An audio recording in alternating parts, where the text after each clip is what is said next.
All right, you modern humans, in this video, we deliver The Plight of Women, originally delivered by Emmeline Pankhurst. This is Speaking Through the Ages, where we bring back the dead in an attempt to bring out the values, beliefs, and internal struggles of those humans that came before. We give context to and deliver historical speeches that motivated people to kill, riot, make salt, and sign papers. I'm Joseph Delisle, your novice history fan. To join us, tap that subscribe button. And for notifications, ring the bell.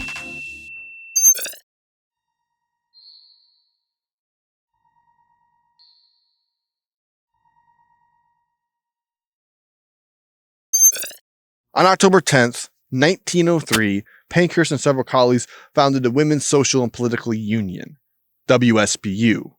It was women only and was solely focused on getting women the right to vote. Deeds, not words, was their permanent motto. They were the militant version of the suffragists. Early actions were nonviolent. They delivered speeches, gathered petitions, organized rallies, and published newsletters. On May 12, 1905, things began to escalate. Pankhurst and other WSPU members were forcibly removed from the grounds of the Parliament building. Pankhurst considered this to be a successful demonstration of militancy power. Christabel, Pankhurst's daughter, was arrested after spitting at a policeman during a meeting of the Liberal Party in October 1905. Sylvia and Adela, her other daughters, were arrested a year later during a protest outside Parliament. In February 1908, Pankhurst was arrested for the first time after trying to deliver a protest resolution to Prime Minister H.H. Asquith. Being charged with obstruction, she was sentenced to 6 weeks in prison. Then, after she was released, she delivered the speech, The Plight of Women, on March 24th, 1908.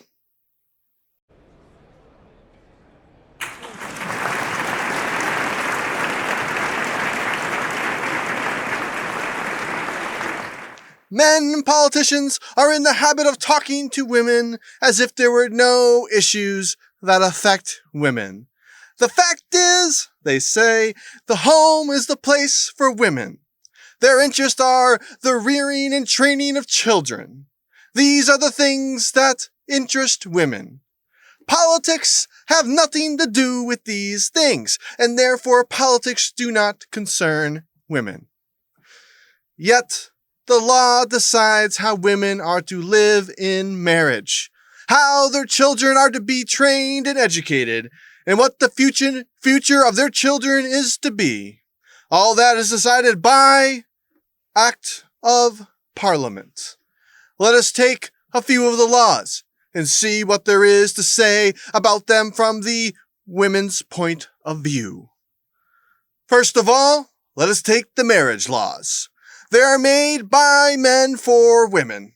Let us consider whether they are equal, whether they are just, whether they are wise. What security of maintenance has married women?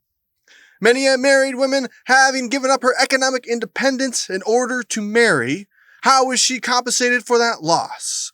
What security does she get in that marriage from which she gave up her economic independence? Take the case of a woman who has been earning a good income. She is told that she ought to give up her employment when she becomes a wife and a mother. What does she get in return? All that a married man is obliged by law to offer for his wife is to provide her shelter of some kind, food of some kind, clothing of some kind. It is left to his good pleasure and to decide what the shelter shall be, what the food shall be, what the clothing shall be. It is left to him to decide what money shall be spent on the home and how it shall be spent. The wife has no voice legally in deciding any of these things. She has no legal claim upon any definite portion of his income. If he is a good man, a conscientious man, he does the right thing. If he is not, if he chooses almost to starve his wife, she has no remedy. What he thinks sufficient is what she has to be content with.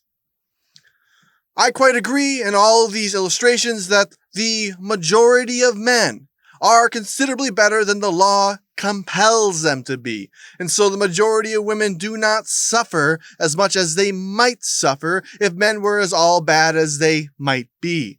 But since there are some bad men, some unjust men, don't you agree with me that the law ought to be altered so that these men could be dealt with?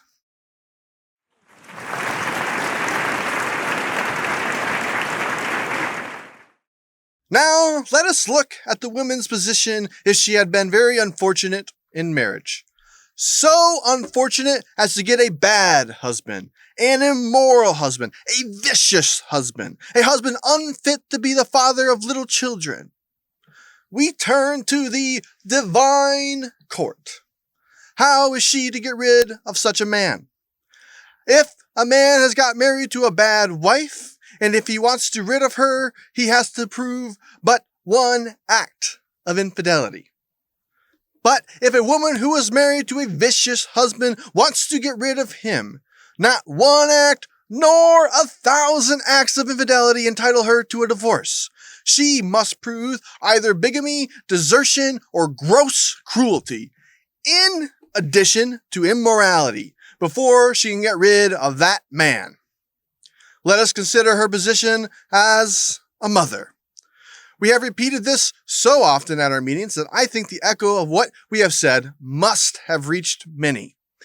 By English law, no married woman exists as the mother of the child she brings into the world. In the eyes of the law, she is not the parent of her child.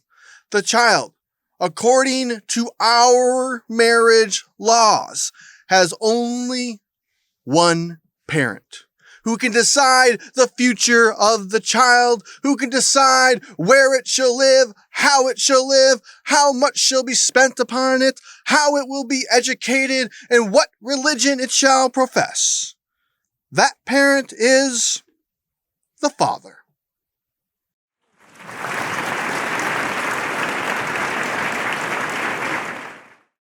These are examples of some of the laws that men have made. Laws that concern women. I ask you, if women had had the vote, should we have had such laws? If women had had the vote as men have the vote, we should have had equal laws. We should have had equal laws for divorce. And the law would have said that as nature has given to children 2 parents, so the law should recognize that they have 2 parents. I have spoken to you about the position of the married woman who does not exist legally as a parent, the parent of her own child. In marriage, children have 1 parent. Out of marriage, children have also 1 parent. That parent is the mother, the unfortunate mother. She alone is responsible for the future of her child. She alone is punished if her child is neglected and suffers neglect. But let me give you one illustration. I was in Herefordshire during the by-election. While I was there, an unmarried mother was brought before the bench of magistrates, charged with having neglected her illegitimate child. She was a domestic servant and had put the child out to nurse. The magistrates, they were colonels and landowners on that bench, did not ask what wages the mother got. They did not ask who the father was or whether he contributed to the support of the child. They sent that woman to prison for 3 months for having neglected her child. I ask you, women here tonight, if women had had some share in making of the laws, don't you think they would have found a way of making all fathers of such children equally responsible with the mothers for the welfare of those children?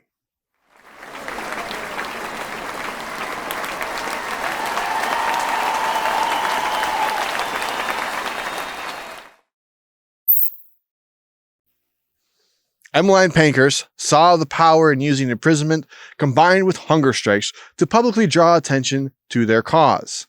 In 1909, she struck a police officer to force her arrest and refused food until she was forcibly fed by the authorities at the doors of the House of Commons. Thank you for joining us during this historical moment. See you next time, where the dead teach.